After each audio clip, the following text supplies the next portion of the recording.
Hello YouTube, it's been a while since we've had the last video in the Hattrick Managers Lounge, but today we'll change that with a video about winger training for newly started teams. First off, some background and why I think winger is the most profitable way to go for a newly started team. So if we look at the training statistics, we can see that of the main skill training types, winger is the least popular one.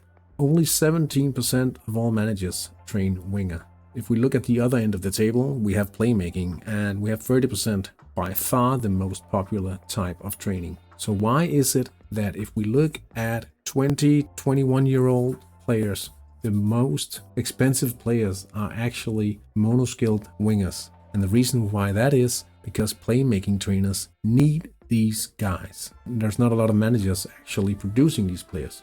So if you look at players around 20 or 21, just mono-skilled with a little bit of side skill and relevant specs, you'll see them go soaring on the transfer market. They're few and far in between. So if you are the ones training these players, you'll be making serious dough, and you can buy these player trainees initially 17 years old in 3 days only for a relatively low transfer fee. So you might want to look into that if you know for a fact that you are saving up for your next cycle.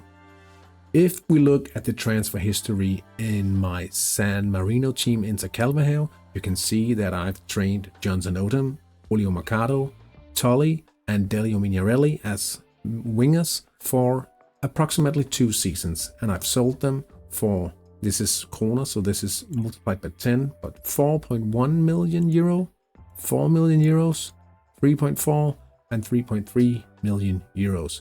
I've also trained in my Danish team, and in order to show you all the players, all 8 of them, I'll have to pull up a sheet. Here's the sheet, and if you look at the most important figures, it'll be the profit per week figure. So over here I have the raw profit minus the transfer fees. We have taken the wages and the initial transfer fee into account. So it's the actual profit minus the transfer fee when we initially bought the player and all the wages paid to the player in the training period. These players have been trained for roughly 32 weeks or 2 seasons, and they've been trained from passable to supernatural level 14. I would actually have liked to train these guys a little longer, but in both cases of the academy of the Danish team and the San Marinese team, I found that I had such good talent that I wanted to start my cycle, and that's the reason why I'm making this video now and not at Titanic level 15 or level 16. You could even consider mythical at level 17. I forgot the level 16, sorry. But the thing you have to take into consideration is when these guys all turned 19 around 2 seasons in, and their weekly wages was bumped all the way up to around 8,000 euros. And you could pay that for another season, but once you go over the 3rd season, you'll see a substantial increase in their profit per week, as long as you don't take the wages in consideration, because the players will be very expensive, but you'll see a weekly wage of around 25,000 or perhaps even 300,000 euros per player. So do take that into consideration if you want to go above level 14, 15, 16. It's very important. All right, so 8 players in total, and I have to admit that this guy, Magnussen, from the main team in Denmark, I was a little surprised to see a quick player not being the most profitable trainee here.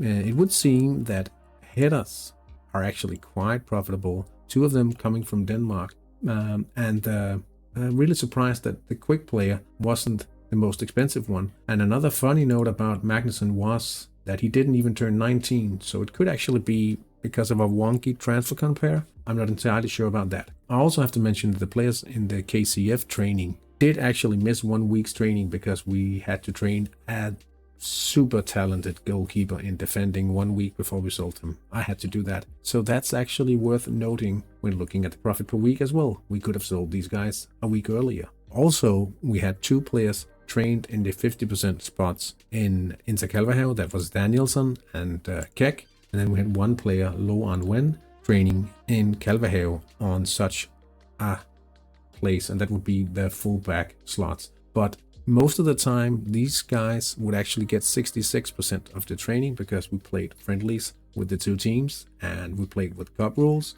and we tried to engineer some extra training, another 30 minutes worth of training each week. So most of the times they would even get 66% training. I think in the end, they end up at 60% training most of the time. But if we look at the profit per week here, obviously it's not quite as high, and it's based on the transfer compare, and it's multiplied by 0.93 because the transfer fees obviously that we would have to pay for such a player. Obviously not as high profit per week on the secondary training slots, but still worth noting that if you were to just sell all of your players, you could make additional money to the 100% slots.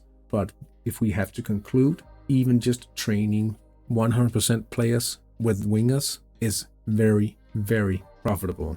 Could you make more with some other training type? Yeah, if you had more than the 300,000 euros that a starting team has on the bank account when they start out. But yeah, with a goalkeeper, you could probably make more per player, but could you beat 4 100% slot wingers?